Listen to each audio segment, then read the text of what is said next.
quickly, if you can see the clip to be able to put the line in, which I normally have no problem with on the water, but in this light, I can't even see it. So I won't be able to do it too well, but there we go. But it's nice to be able to change out weights quickly, to use different weights. And I'm going to get into some of the ways to fish and drop shot rig that you probably didn't think of before. And being able to change the weight quickly is critical for that. So that's why there's a quick change feature on that. You'll also notice that the swivel on this weight, if you look at the swivel, it's completely out of the lead. You buy any weights from like Bass Pro Shops or other places, you'll find that the bottom half of that barrel swivel is sunk into the lead. The reason why it's that way is because it's hard to make these weights with the swivel completely out. Because if you make a teardrop shaped weight, the tip that the swivel goes into is pretty narrow. If you look at it, you'll see it's a very narrow point, and it's very difficult and time consuming to get the swivel lined up and for them to be able to pour it and to keep it firmly anchored in there. So they don't even try. They just put half of the swivel inside the lead. Well, what does that do? That causes you a lot of problems that you wouldn't even necessarily think of. The first thing is that there's basically two hinge points on these weights. Because the swivel is completely exposed, both sides of that swivel freely pivot. And where that comes in handy is that this weight will basically snake over items like this back of this chair. Because that swivel snakes very well, like basically like a snake, it'll just climb right over everything because it bends. And with a narrow point, it always goes the direction the line's pulling it. So it gives it more flexibility, it allows it to bend more, which allows it to keep from getting snagged. But also, very importantly, is it really cuts down on line twist. The biggest problem that people have with drop shotting, hands down, is line twist. The reason that people hate drop shotting more than any other reason is because of line twist. And I don't have any line twist issues. I don't have a problem with it. And I'll show you how to eliminate that problem. That's just one of several ways to eliminate line twist. But it starts with the weight. Many people use the wrong weight. They use weights that tumble and twist and don't have the lead, the swivel completely exposed, and they wonder why they're getting all that line twist. Oh, here goes a snag in the shirt. Okay, so let's talk about hooks. This hook is a number 4 Gamakatsu split shot drop shot hook. I'll show you another little trick, and this is really good for you guys in your small boats. Carry around a little change purse in your pocket. Inside your change purse, put all the weights that you're going to need. The quick drop weights, just throw them in there, just like they were loose change. Put one package of hooks in there. So you got a package of hooks, and if you're fishing in the wintertime, put your deflation needle in there. That's what I carry inside my little pouch. It's in my pocket, so that when I'm fishing and I'm into a hot bite, I can just pull this out of my pocket, re-rig if I need to, or change weight sizes real quickly, and stick it back in my pocket, and I'm back to fishing. I didn't have to climb down or get into a compartment or drop my rod or drop anything overboard or anything like that. Very simple little thing, yet I never see anyone else. Ron Hobbs Jr. and I both use these, and we're the only 2 guys I ever see that use them. But I've had this one forever. In fact, I got it as a freebie from a bank, Northwest Commercial Bank. I don't even know who they are. So they're not one of my sponsors either. I should probably get them this week. Okay, so the hook, number 4 Gamakatsu split shot drop shot hook. Tiny little hook, but very sharp and very strong. Now, on that rod, I'm only using a 6-pound test line. So why in the heck would I want to use a thick hook, a heavy wire hook? Go ahead and pass that around, take a look at it. And I'll pass that around so you can see them from there. Feel how sharp that is, right out of the package there. The tiny, thin diameter makes a huge difference in being able to set the hook. You don't have to set the hook. All you have to do is get your line tight, and that hook will set itself. You're using 6-pound test, so if you do use a lot of force, you're just going to break your line anyway. So there's no point. So why have a thick, heavy wire hook? that takes a lot of force to cause that hook to penetrate into the fish's mouth. And when you don't have the line for it, you don't have the rod for it, it makes no sense. So people fail to realize, they fail to match the thickness of the hook to the line size that you need to use for whatever technique you're using. I apply the same principle whether I'm fishing jigs or frogs or anything else. Frogs, I'm throwing 65-pound test most of the time. My frog hooks are, 4/0 double Gamakatsu EWG frog hooks. They're very thick, they're heavy. You need 65-pound test line, especially when one's pulled your frog under in heavy vegetation. So you're putting a lot of force and you have a big hook, so it matches. Oh wait, the 65-pound line is the braid line? And yep, what's braided the line. fluorocarbon? Well, for frogs I don't use, I very rarely, only for toads, what I call toads, frogs that I'm retrieving like a buzzbait, then I'll use 20-pound test fluorocarbon. Some cases I might use 16 in some extreme cases, but for the most part I don't like to use fluorocarbon for frogs. You're hitting the frog pretty hard. Fluorocarbon doesn't stand up to the impact of a heavy strike as well as braid does, and braid cuts through vegetation. Fluorocarbon doesn't cut the vegetation very well, so braid works really good in that case. I'll be doing a big b.a.s.s technique seminar also, and that's one of the things that I talk about in that seminar. So you're using light line, use small hooks, and if you think that hook won't land a big fish, you're seriously mistaken. You're selling the hook way too short. That's what I caught that world record walleye on that was over 14 pounds. I've caught salmon over 20 pounds on that hook.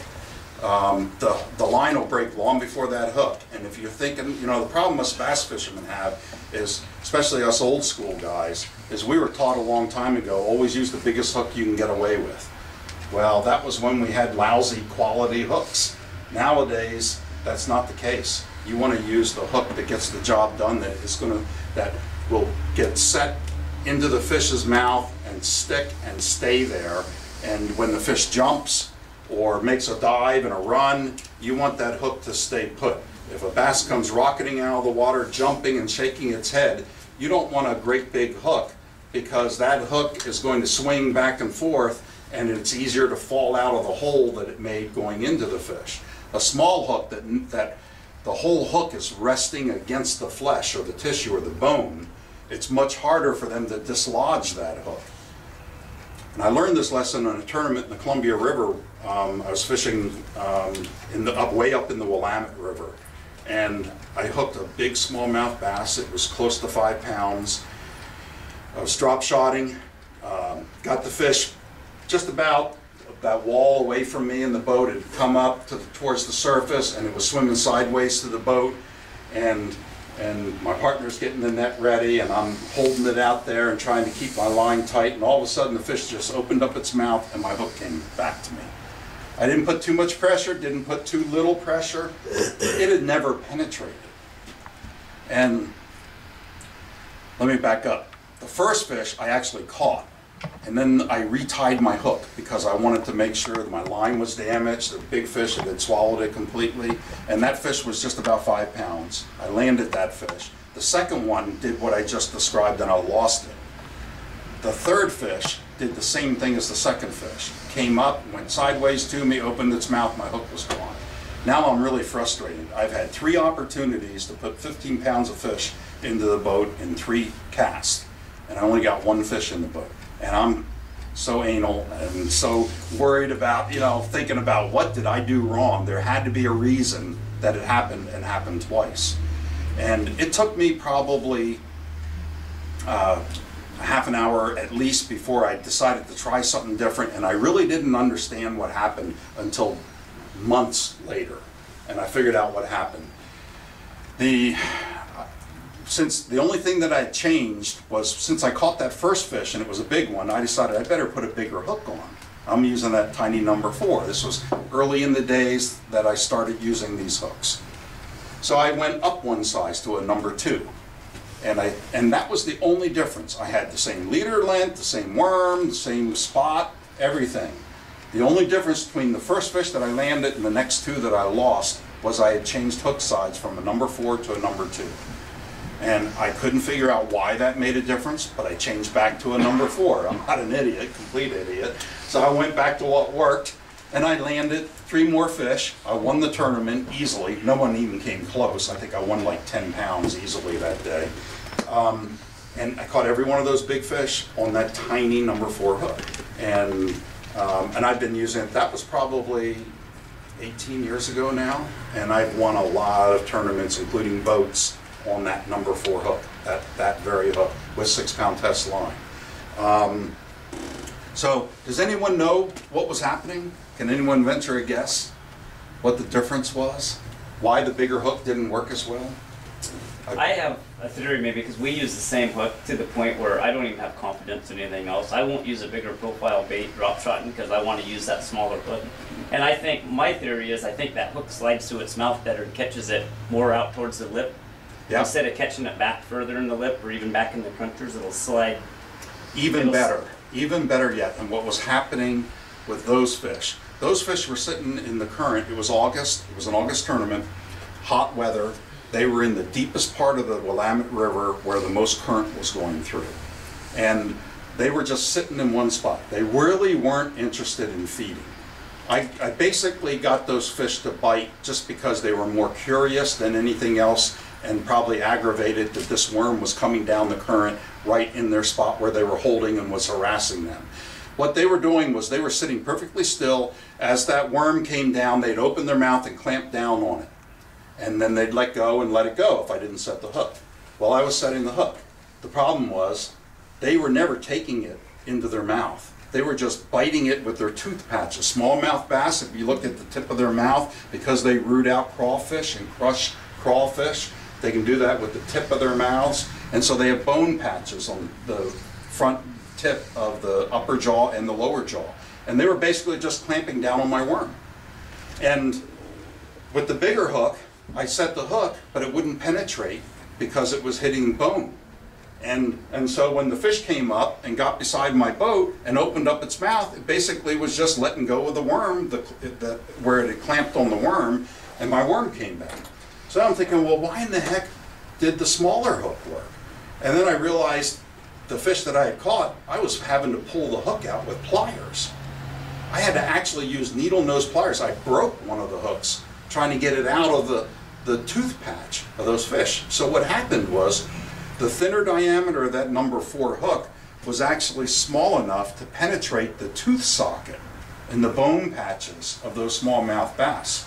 And that's why I still use number 4 hooks to this day. Now, 9 times out of 10, under most conditions, the bass take your worm deeply and it's not a big issue.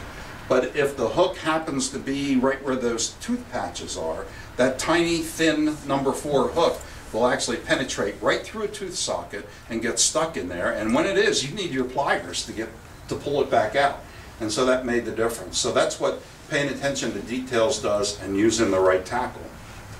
Now, like I said, 9 times out of 10, it's not necessary.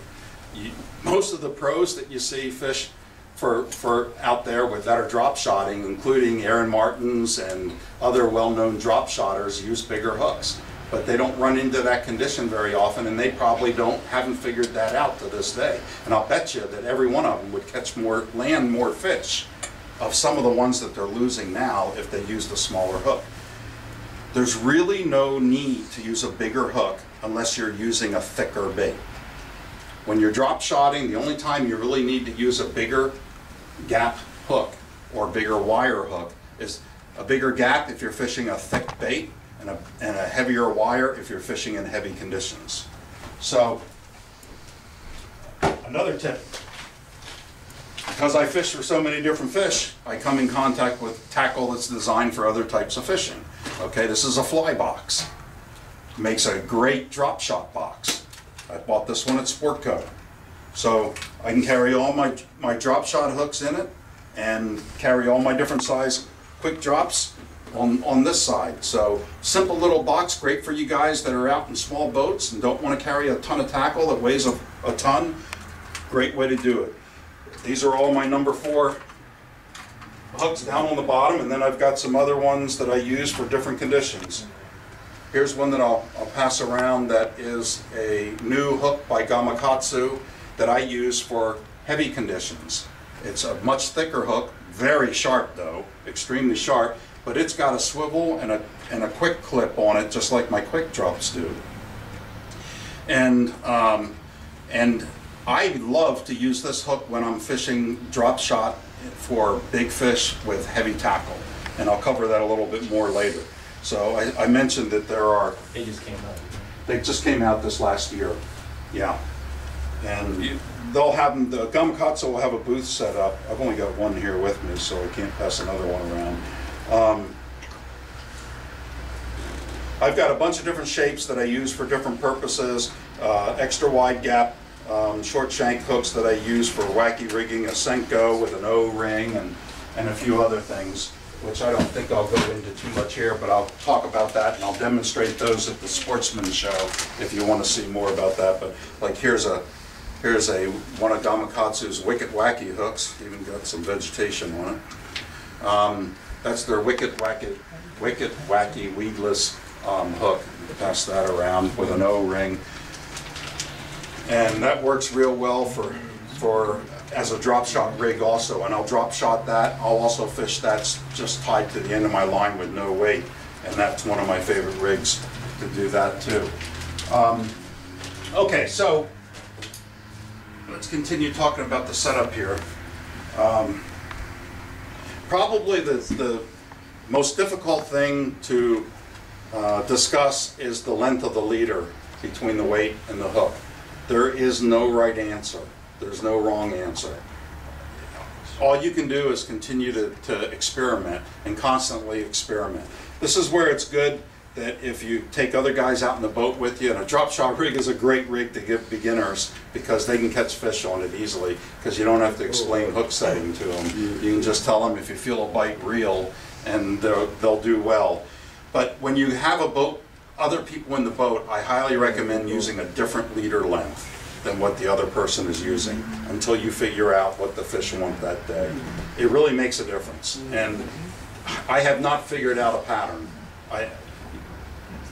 Every time I think I figured out a pattern based on season or light visibility or whatever, I prove it wrong. So I don't even try. I just tell you, keep trying different lengths. And that's the best thing that you can do. You want to tie your hook so that it sticks out at a right angle to your line. That's the idea. And the best way to do that is to tie a Palomar knot. And I'll bet you that there probably isn't a single person in here that ties a Palomar knot as well as I do. Okay, does anyone want to show me how they tie their Palomar knot in the hopes that I'll tell them something that maybe they're not doing that might make it better for them? Mine's not real. It's just good. Okay, well that's good. I'll tell you right It's a now. little modified. I'll tell you right now that every diagram that you pick up that shows you how to tie a Palomar knot is not tied the best way, in my opinion.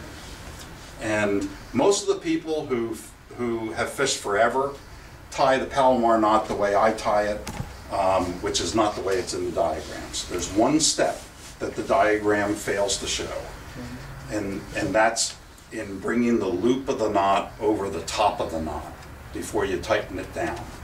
So I don't think with this lighting I can demonstrate it very well. Totally like zoom it, and then you have to watch the video.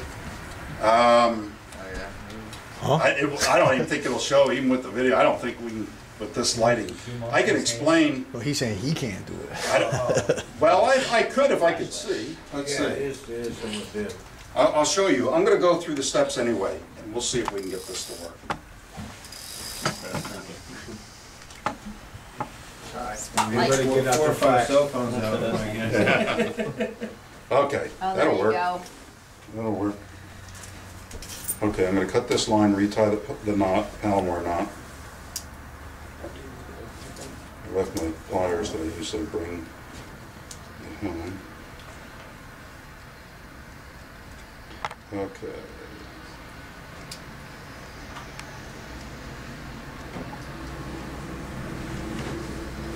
So, every diagram starts off tying the Palomar knot the same way. And sit there for now. With 6-pound test line and these tiny number 4 hooks, I don't try to double my line. I just go ahead and stick it in the side that the hook point is on, stick that end in first, pull through a bunch of line, then go back through the hook the same way you just came out, so that you've got your line doubled over. Leave yourself plenty of line, and so now I've got the hook on there with a double line through. Thank you. So I got a loop in my right hand here, and I've got the end over in the other hand. And then, I also got the line wrapped around it in time. Let's get that back.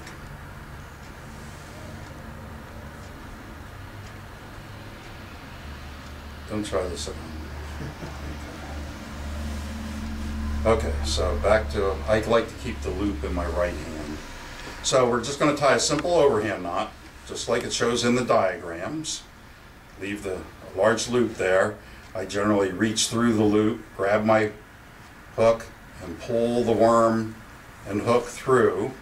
And then every diagram shows, here's the loop now over here that you can see.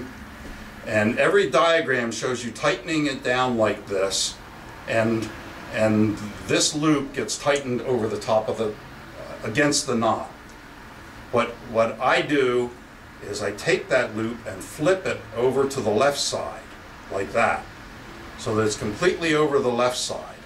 And by doing that, it keeps these loops in the center loose, and it allows the knot to slip down without abrading against itself, without rubbing against itself. And then I always moisten it, and then I pull it down slowly, and now you see the top of the loop is over here. It's not over here. It's over on this side.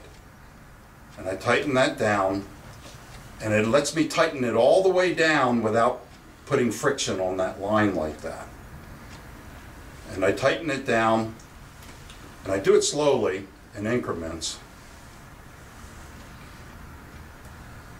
And then I make sure I pull it real tight. Pulling it real tight is important. And most people don't pull it tight enough because they don't want it to break and have to retie it. But what happens, you set the hook, and now you're tightening the knot quickly, and you break the hook, or break the line at the knot. If you're breaking knots, you're either using poor quality line, you're tying your knot wrong, or you're not tying it tight enough. So make sure you get it tight. So now that's real tight. The last loop is at the top of the knot now. It's not down at the bottom of the knot. The way the diagrams all show it, that last loop that I tightened down is at the bottom of the knot. So pull out your diagrams, you'll see that's the way they do it. It's wrong, I'll tell you. And then take the end of your line and stick it in the side of the hook opening that is the same side of the hook that the barb is on. If you can see it. And then I pull that knot into the eye of the hook. Now it's still usually moistened because I had just moistened it, but you pull that all the way down so that your hook then is standing out at a right angle, and I get things all tied up here. But you want it, and I tied it backwards. Now I got the knot tied around the edge of the thing, so I'm going to start it over. But you want that hook to basically stick out at a 90-degree angle. I'm going to do it one more time, do it more quickly if I can see. Now when I go to retie, one of the things I like to do as a trick is I pull hard so that the knot comes back out. And because I didn't tie this one right, I've got a bit of a problem because it's wrapped around the shank right where the eye closes, and you don't ever want that, because then if you set the hook, you've got a sharp piece of wire that's touching the line, and it could cause it to break.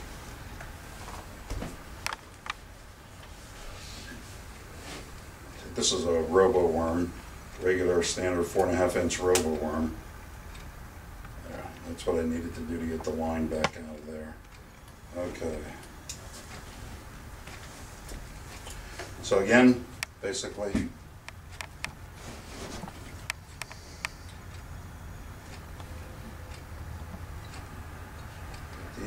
can go in this side, pull it through, back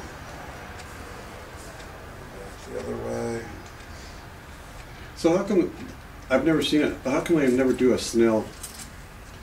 And Too bulky, and it does, and the hook won't be at the right angle when you can't tie a snell where it's straight out like that? Nope.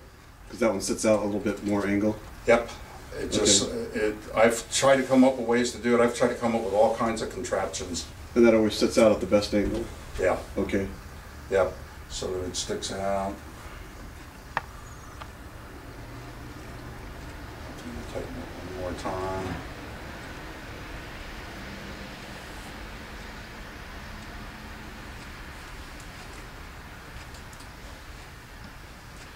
Go back through the eye.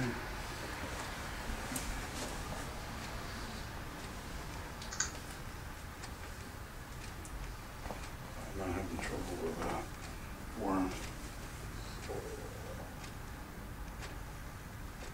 This is what always happens with demonstrations. You don't see a lot of guys even attempting to do knots and stuff when they're doing demonstrations. They have extra rods rigged up. Because it's always harder when everyone's looking at you and you're standing in front of the room. So that your hook sticks out at a straight angle just like that. The knot is now inside the eye of the hook rather than in front of it. So that the hook eye protects the knot. And it stands up nice and straight like that. Now I want to show you one more thing about rigging it. You might want to bring your light back just to show the camera here. And that's how to hook the worm. And this is where a lot of guys make a big mistake also. What you want to do with your hook is you want to put it in the tip of the worm.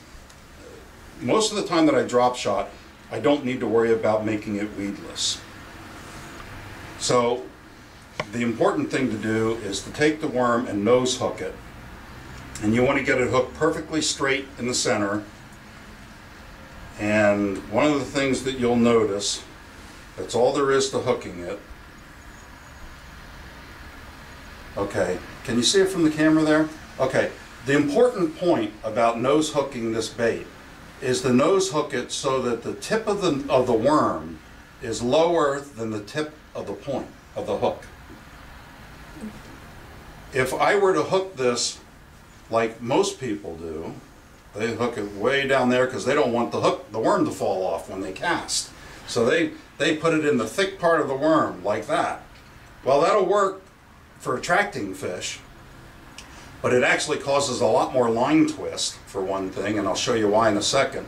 But even more importantly, now the worm tip is as higher than the point of the hook. So a bass grabs it and puts it in their mouth, and the worm gets turned. And basically what ends up happening is, what can happen is that the point of the hook can get buried into the worm. And then you don't get a good hook set. And that's what you want to avoid. You don't want the point of the hook to have the ability to penetrate into the end of the worm and when the fish balls it up in their mouth. And people don't think about that little detail. So you want to hook it close to the tip so that the point of the worm is lower than the tip of the hook, always. And it makes a huge difference. It'll still cast, it'll stay on there very well. So that's not a big problem about worrying about it falling off. You want to make sure that you get it perfectly straight in the center of the worm. You don't want it off to one side. Most line twist that happens throughout the day is from reeling your hook up real quickly to make your next cast. When you reel this up through the water real fast, especially if you don't have a hydrodynamically shaped weight, what happens is this whole rig will screw through the water as you reel in real quickly. And that puts a lot of twist in your line. If you have, the deeper you have this hook back from the tip, the more the twist is generating. The closer to the tip, the less twist is generated. And one of the secret tricks I used to do when I Texas rigged hooks or fished them, or worms and fished them weightless, was I would purposefully hook them back further and then fish them without a weight and retrieve them through the water, and the worm would corkscrew through the water and provide action that they're not used to seeing. So that's how you want to properly rig a drop shot rig. So you do straight fluorocarbon? I do. You don't use a... No, On the braid at all. and I'm still experimenting with that because it bugs me that so many people have switched to braid and using a fluorocarbon leader. So I want to make sure that I'm missing out on some fish that I should be catching. But I'll tell you, I have never yet had anyone show me that they can catch more fish using braid and a leader than I can with straight fluorocarbon. And the other best drop shot person I know in the country is Ron Hobbs Jr., and he fishes straight fluorocarbon also. And truly the purists that I know are fishing straight fluorocarbon. Now, if you're on a budget, which a lot of us are, a lot of you are, I highly recommend working with braid and fluorocarbon leaders because it's a whole lot less expensive. It also kills a lot of the line twist though too, doesn't it? It does. It does, but it also kills the sensitivity of the bite. Just because braid doesn't stretch, that's a good thing for feeling bites, but your line's got to be tight. That braid is so flexible and it floats also. Braid floats, fluorocarbon sinks. So if you're shaking your rod and putting slack in your line by working a drop shot rig, then you're not going to feel those bites because the line is so slack because braid is so limp. And it floats. With fluorocarbon, you get a much better feel. I feel more bites with fluorocarbon when I'm fishing deep or shallow, either way. So it's much easier for me. I like to keep changing my hook and my leader length, and it's a lot easier for me to do that with straight fluorocarbon. If you got a braid and you've got a 6-foot leader on it, you don't retie because you don't want to keep shortening that leader, because then you have to tie a whole new leader on, and nobody likes to take time out during a tournament or even when they're fun fishing to constantly change leaders and braid and tie that connection. So you get lazy, so you don't retie as often, and then you finally get that big bite you're looking for and that fish breaks off. So I just stick straight with the straight fluorocarbon. Okay, any questions about the setup or the rig?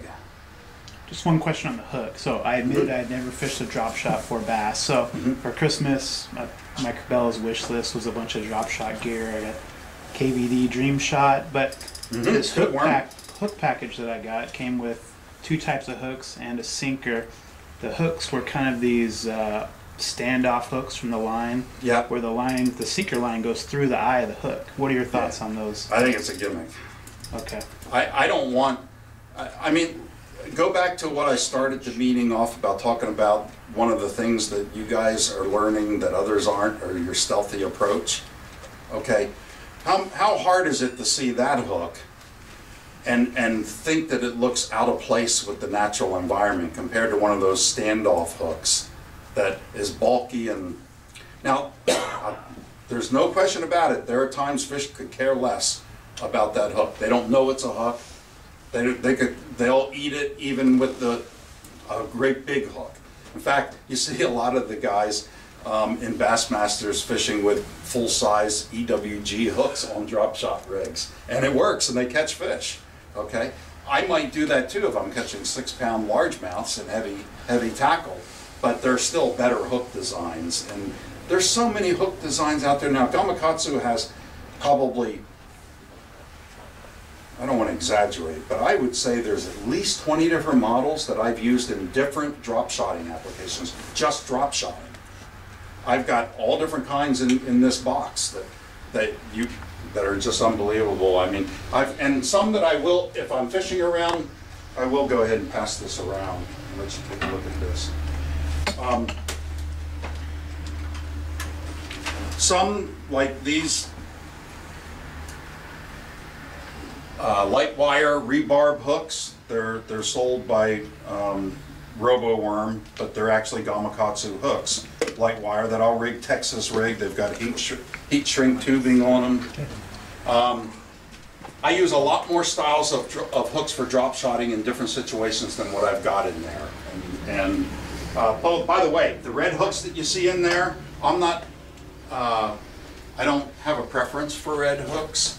I use them for practice all the time. Those are my practice hooks, but I catch a lot of fish on them. They do work. And there are some times when I wonder whether that makes a difference or not. I would use them more, except that the red wears off over time, and I hate using something that doesn't look and feel new. What do you use the longer shanked hooks for compared to regular size that you have on there? It's either because of the size of the bait or because I need to rig it weedless. I'll take a worm, if I'm fishing around wood, then I'll go ahead and Texas rig the worm weedless, just like you would a Texas rig worm, where you're going in and then turning the hook around, going back down and putting the point back through and fishing it with a longer shank drop shot hook. So, and I try to use as light a wire as I can, especially if I'm using light line, so that it penetrates the worm easily and penetrates the fish easily. Just take that with you when you get pretty set on what you're going to use. Okay, another thing that any of you who have been drop shotting, I know that one of the problems that you run into is, what do you do with your drop shot worm when you run from one spot to the other? And if you look in the catalogs, tackle catalogs, you'll see all kinds of gimmicks. You'll see Velcro straps, special hooks, Velcro covered envelopes that you can close them in, and all kinds of things. Well, all of that will work, but it's a pain in the butt, and it's all stuff to get lost, particularly if you're in your small boats and stuff. The best way to deal with it is real simple. You don't need anything extra. Just take your hook point, and this came to me one day just when I was looking at things, trying to figure out a better way to invent the mousetrap. Just basically take the point of that hook and put it right through the clip, so that your weight is right on the hook itself. Now they're both right together, no problem, and I basically just pull that down, and this rod's got a keeper, which is good, so I can put it right on the keeper, or if you don't have a keeper, you can put it right on the side of your guide, like that. Go like that, then you can put a couple wraps in it if you want around the end, which is a good idea to keep your lines from getting tangled. And then you can set that down in your boat, and you can go 70 miles an hour across the lake, and it's going to stay there. And you don't need any fancy wraps or anything else. And rubber bands rotting and breaking. And how many of you have done that here before? Okay, probably because you read one of my articles and you learned it from someone that I taught it to, because that's something that I've been doing for quite a while. I've got it on the website in a lot of areas. And then basically, when you arrive to your fishing spot, all you got to do is pull on the weight, and it comes unhooked, and you can lift up and it comes undone. And I can, if I haven't wrapped it all around it, like I just did there, I can have it hooked up there. I can get to the spot, just pull down on my weight and pitch an underhand cast all in one motion, and before you even saw what had happened. So it's real simple, easy, quick way to store your drop shot rig. So, any questions about that? So on your reel, do you use a larger spool for your fluorocarbon? Does that help? A lighter spool? No, larger. Larger spool. Ah, okay. Yeah, that's an interesting topic too, and it's one that I am not completely convinced on yet. I definitely subscribe to the theory that the larger the spool diameter, the less twist that will get in your line, because that's a fact. That's just pure physics. The larger diameter, the less coils that you have for the same number of inches of fishing line. So that does make sense from that standpoint. But the next size up from this is a 2500 size reel. And the next size up is a 3000, which is really not much difference in spool size. And then you go up to a 4000, which is a significant difference in spool size. The problem is the 4000 reels are much too heavy for me for this setup. I have some Stradic 4000 reels, and they're probably a good 3 ounces heavier than this reel. And that is just not as much fun to fish with. So, as I said, I don't have a line twist problem. So let's talk about why I don't have a line twist problem, because this is a very important part of drop shotting, because most people, like I say, get so frustrated with the line twist that they end up giving up on drop shotting when they shouldn't. And then after that, we'll talk about seasonal conditions, and we'll talk about different types of drop shot retreats that I want to go into. It's going to be hard to really demonstrate here because of the low ceiling, but there are quite a few different things that play into giving you line twist. First and foremost is the weight shape. We've already covered that. So having the right weight makes a huge difference. Knowing where to hook the worm makes a big difference. Hooking it near the tip helps eliminate line twist. My elimination of line twist problems is a combination of about 5 different things. It's not just one thing. So it's multiple things that you want to consider. The next thing that you want to consider is when you make a cast, you open up your bail, you cast out, and then you go and close the bail by turning the handle. Well, I don't ever do that. That puts a lot of twist in. It also causes you to get loops in your line that cause you to get bird's nest. So if you're doing that, you're putting twist into your line that you shouldn't be doing. So when I flip it out there and I make my cast, as my worm is casting or sinking, I'm always reaching over and closing the bail manually. It prevents twist in your line.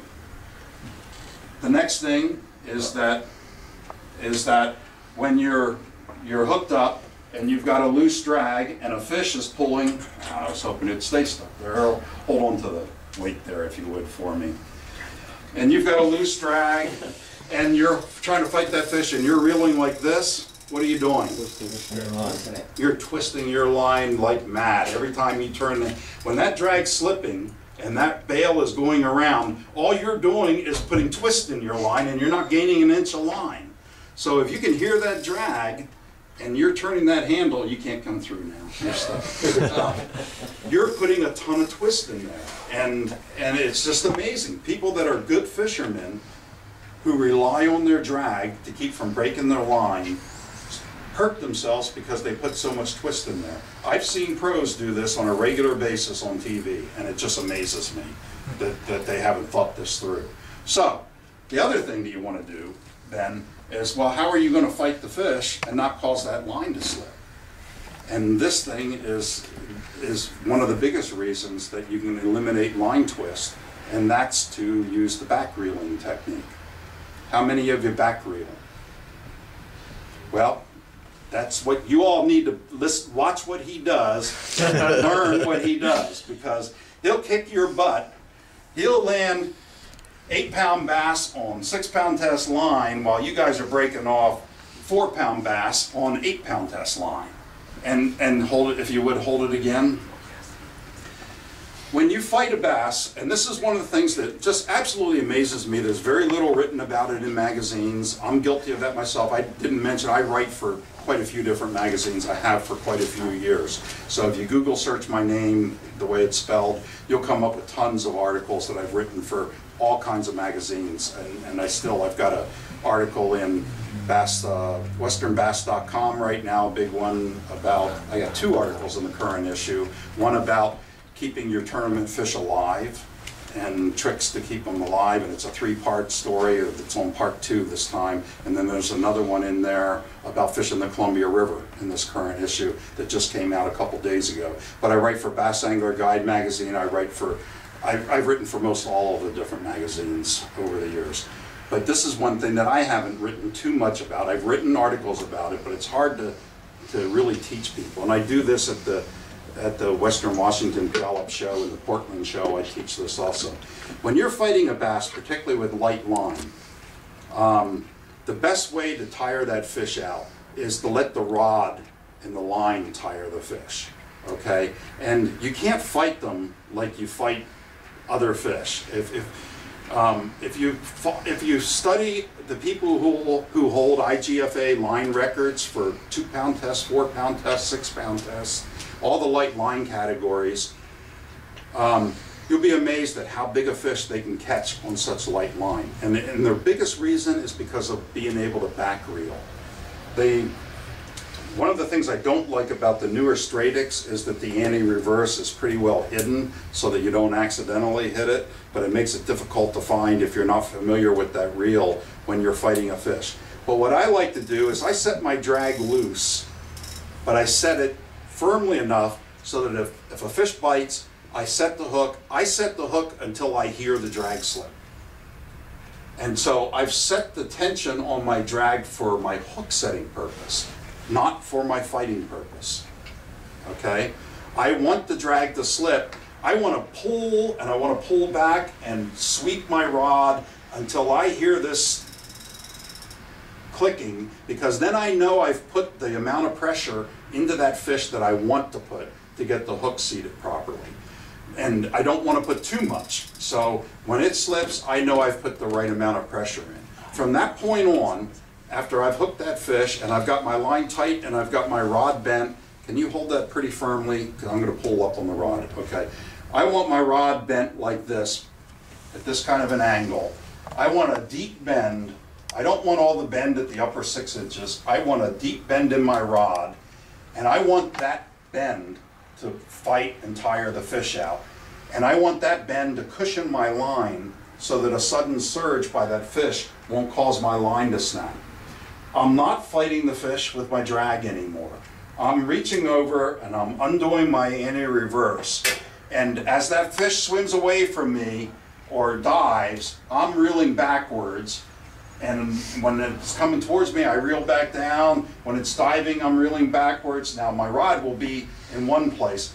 Simulate moving your hand, if you would, backwards. And I'll keep my rod. I want that bend in my rod during the whole fight. As he comes forward, as he goes back, as he comes forward, I'm focusing on my rod when I'm fighting that fish. I'm looking at that rod and I'm trying to maintain that even bend. I'm trying to maintain maximum pressure and maximum tension that whole time, but I'm letting the rod fight that fish.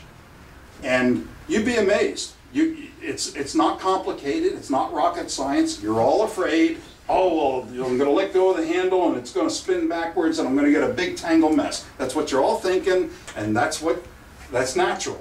But it's not hard. It'll take you one trip of doing it to go ahead and let go. Thanks.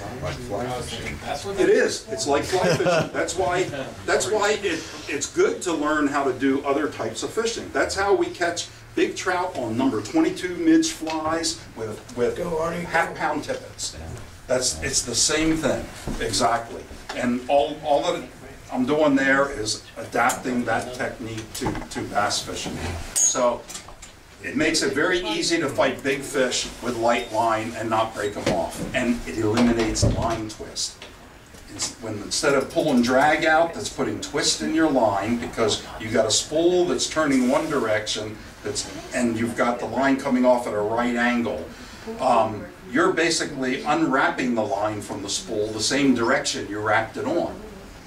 So if you take a extension cord and wrap it around your arm to coil it up, and then you take the coils and you pull the extension cord straight out, every one of those coils put a big twist in the extension cord.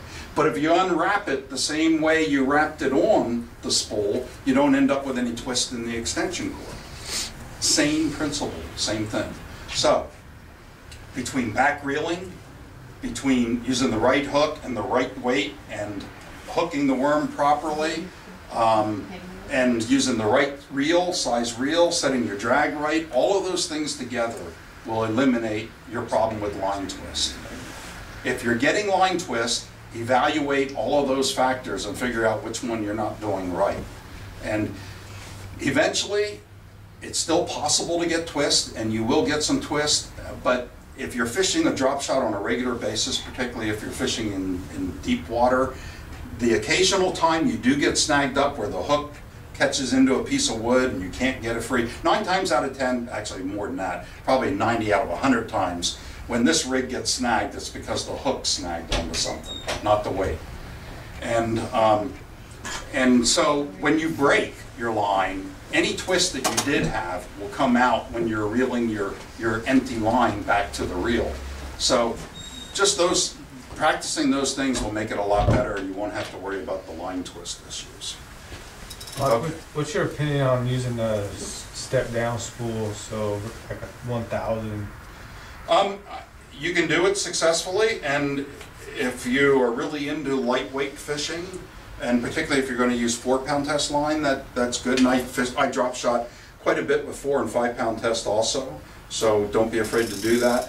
I don't have a problem with using a 1000 or a 1500 size spool, but I just haven't found a need for it myself personally. So I pretty much stick with 2500s. All the different models. This is an older Shimano Stratic magnesium model that I really liked, but you can't get them anymore. But it's got the anti-reversal in the back with a great big lever, and it's really easy to hit and fight. They handle light line, they're lightweight, so I don't know what I would gain by using 1,000. And you do put a more twist in your line because of the smaller spool. So I just don't see a big advantage to doing it, other than if it's for your own personal enjoyment because you got a small reel. I mean, for drop shotting, you can use a 4.5-foot rod. You can use a 5-foot rod. The problem, most of the rods that are actually made for drop shotting now are 7 feet or longer, and I think that's a mistake. I think a 6-foot 10-inch rod is probably the ideal length. You don't need the length for anything but casting. And even then, when you're using light line, especially if you're using light line like 6-pound test, you can cast a mile with a 5-foot rod and the right reel.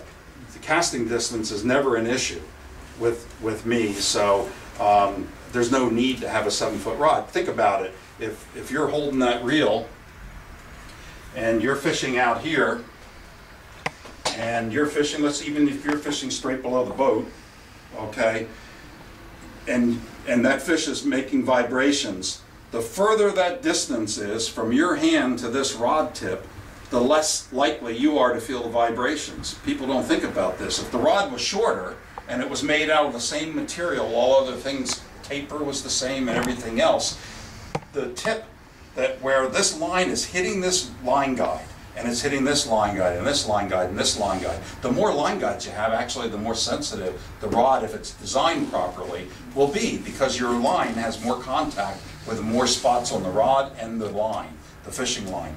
Fluorocarbon is a hard line. It's the hardness of fluorocarbon that makes it more sensitive. People think it's the lack of stretch. Technically, if you take fluorocarbon, put it on a line stretching machine, fluorocarbon will actually stretch further than monofilament before it breaks. But the problem is, it takes longer for the stretching to begin because of its hardness, because it has a hard finish, and it's actually the hardness that causes it to be more sensitive. So the closer that tip is, where that line is at a 90-degree angle to the tip and causing the vibrations to happen, the closer it is to your hand, the easier it's going to be to feel it. So you don't gain sensitivity, you lose sensitivity by having a long rod. So what's the advantage of having the long rod? If you're using light line, there's really no advantage. If you're using heavy line is hard to cast a long distance, and so that's where a longer rod can come in handy.